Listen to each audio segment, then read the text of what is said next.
Tonight, authorities are laying out a clearer picture of what led to a triple murder and fire at this family home in Riverside, California. Police say it all began 2,500 miles away with Virginia police officer and former state trooper Austin Lee Edwards. The 28-year-old allegedly posing as someone else and luring a Southern California teenage girl into an online relationship, a scheme known as catfishing. Police suspect Edwards traveled across the country, showing up at the home of the girl's grandparents, killing the couple Mark and Sherry Winnick and the girl's mother, Brooke. We had, a grandmother, a grandfather, and a mother of this teen murdered by this suspect who travels from across the country for most likely would be the sexual exploitation of this teenager.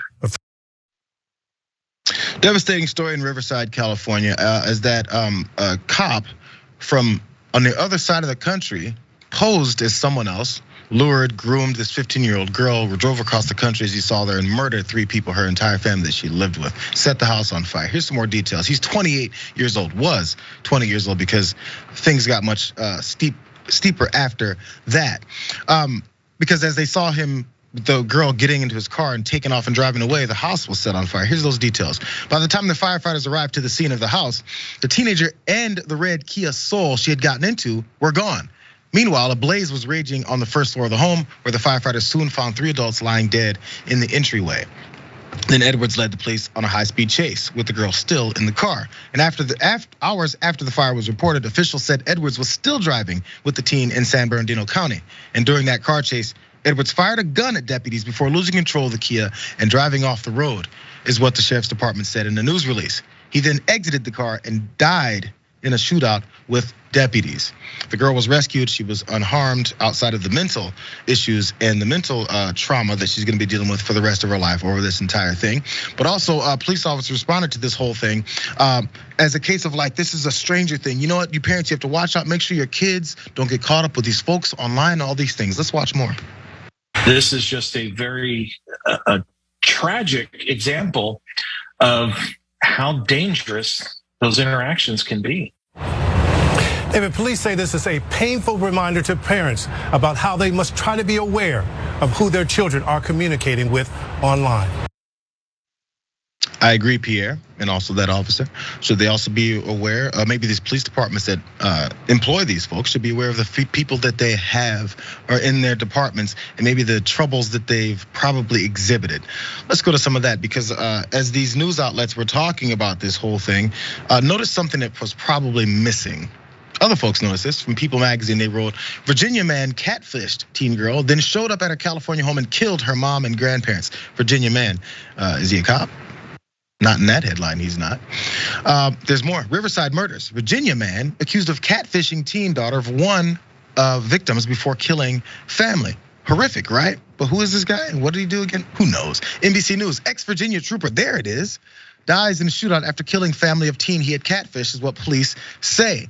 Ex-Virginia trooper, we'll get to that in a second. California police, Virginia man killed family and took teenager. Wow, all these things are accurate, but they're missing, I think, a vital point about this whole thing.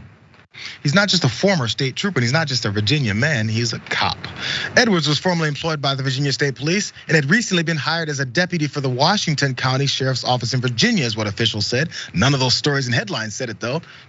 I'm sure the stories mentioned it here and there. Edwards completed training with the Virginia State Police Academy in January. That's according to a statement from Washington County Sheriff Blake Andis, and was hired as a patrol deputy with the sheriff's office in rural Southwest Virginia on November 16th. That was less than 10 days before he arrived in Riverside to commit all of those murders and try to kidnap that girl, not just let the teen get in his car. All those, there's lots with language that you use to convey a story, and when you take all the teeth out like that, it ends up being a lot more mild than it really was. So one more thing about those cops out there. They said there was no signs of concern when it came to this guy. Corinne Geller, the state police spokesperson, said that Edwards, during Edwards' 15-month tenure there, he never exhibited any behaviors to trigger any internal administrative or criminal investigations. And during his background and psychological tests, there weren't any indicators of concern, is what she said.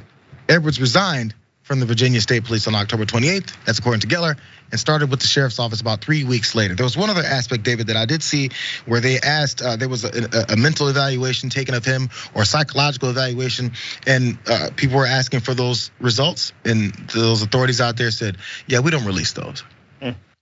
Okay. So a couple of weeks ago, we did a video on Rebel HQ about corruption and about some malfeasance, horrible actions by the Washington County Sheriff's Department in Virginia. This is not a department that does much with transparency. I guarantee this is a department that doesn't know the Constitution and would not catch people if they did have psychiatric problems. So that's the first issue.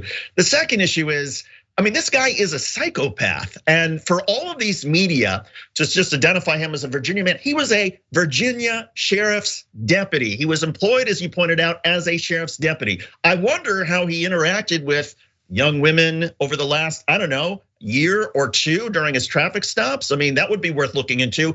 And if somebody wants to actually have some accountability, and yes, we should be accountable in terms of the parents looking after your kids, but whoever hired this jerk, this psychopath, the people in the Washington County Sheriff's Office, they need to be held accountable for, okay, why did you hire this guy? What did you ask when he left the state police? Let's see all the documentation, because you gave this guy a badge and a gun. 100%. This is the thing, I've said it many times, I was just saying it yesterday. Cops are nothing but citizens, and then they clock in, put the gun on their hip, badge on the chest, and all the rest of the equipment. And whatever it is that they're about, what they believe, how they've come up, the things that they're doing in their free time, sometimes things like this, we just don't know. So there's this automatic push for us to just trust cops because they're cops. Until the cop does something, then we don't identify them as cops anymore. It's weird how that works. Not saying that every cop is a groomer and a catfisher and is going off to murder 3 folks and then take a teenager away. But when it does happen, why don't we point that out? Just saying, just wondering that one small point.